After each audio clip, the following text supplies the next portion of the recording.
आता ही शेतकरी शेतमजूर हक्क परिषद आहे. सगळ्या संयुक्त संघटना मिळून आहे. आपापल्या ठिकाणी प्रत्येक संघटना प्रचार सभा करत आहे. संयुक्त सभासुद्धा 18-19ला विदर्भात होणार आहे आणि त्याची सुरुवात आम्ही आता केली आहे आणि 28 तारीख आमचं लक्ष आहे. 28 ऑक्टोंबरला आम्ही सरळ मुंबईच्या दिशेनं रवाना होईल आणि कर्जमाफी आणि हमी भावाशिवाय आम्ही काही परतणार नाही. मेंढपाळ असेल, मच्छीमार असेल, दिव्यांग बांधव असेल, सगळ्यांचे विषय जे मुख्यमंत्र्याकडे बैठक झाली त्या इतिवृत्तामध्ये सगळ्या गोष्टी हो म्हटल्या. एक बैठक मुख्यमंत्र्याकडे झाली, दुसरी बावनकुळे साहेबांना घेतली, पण त्याच्यानंतर कुठल्याही अंमलबजावणी झाली नाही. साधा समितीचा अध्यक्षही अजूनपर्यंत नेमला नाही.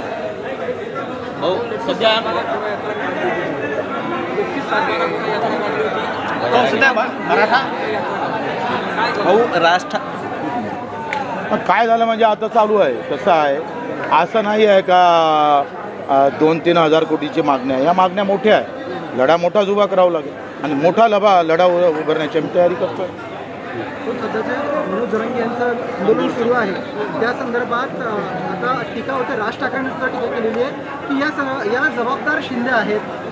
याच्या आधी त्यांनी मुंबईच्या विषयपर्यंत आले होते, पण तिथं का नाही पोहोचले? जरांगे मुंबईत आले, त्याचे जबाबदार शिंदे आहेत असं त्यांचं म्हणणं आहे. मला असं वाटते का हे सगळं याच्याबद्दलचं कौशल्य मुख्यमंत्र्याचं आहे. त्यांनी दाखवलं पाहिजे. ते राज्याचे प्रमुख आहे. एखादं आंदोलन कसं हाताळायचं, कशा पद्धतीनं समोर जायचं, हे त्या मुख्यमंत्र्याचं काम असतं ना. तोडगा निघेल का असं?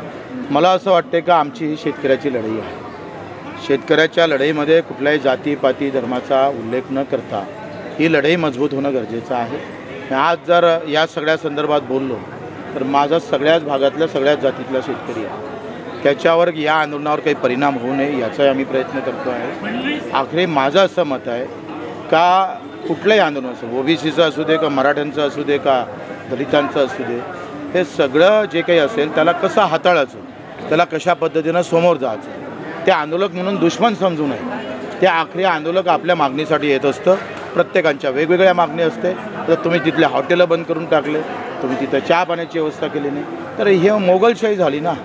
तुम्हाला व्यवस्थित हाताळा, सगळ्या सुविधा देऊन हाताळा.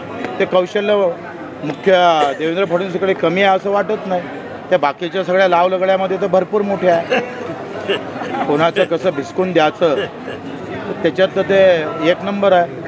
मग आता हे आंदोलन कसं हाताळायचं हा त्यांचा प्रश्न आहे ना. हो, आपण भाषणामध्ये म्हटले देवेंद्र दुष्काळ पडल्यानंतर कर्जमाफी करणार असे बोलले. हा, ते म्हणत होते दुष्काळ पडल्यावर करू. आता ओला दुष्काळ काही भागात पडलेला आहे आणि हे कुठल्या डोक्यातली कल्पना आहे माहीत नाही. निवडणुकीत तसं म्हटलं नाही, तर सरळ 7-12 कोरा. मग पहिलं कॅबिनेट, पहिलं 7-12 कोरा आणि आता ते आम्हाला अर्थशास्त्र समजून सांगतं दुष्काळ पडल्याशिवाय कर्ज कसं माफ करावं असं सांगतंय. मग कमी भाव भेटला त्याचं काय? 6,000 रुपये भाव देणार होते सोयाबीनला तुम्ही. मग आता 11% आयातकर कमी केला, उद्या कापसाचे भाव कमी झाले तर तुम्ही हमीभावानं विकत घेणार आहे का आमचा कापूस? 20% अधिक नफा देऊन, अधिक बोनस देऊन हमीभावाच्या ते देणार का नाही देणार सांगितलं पाहिजे ना.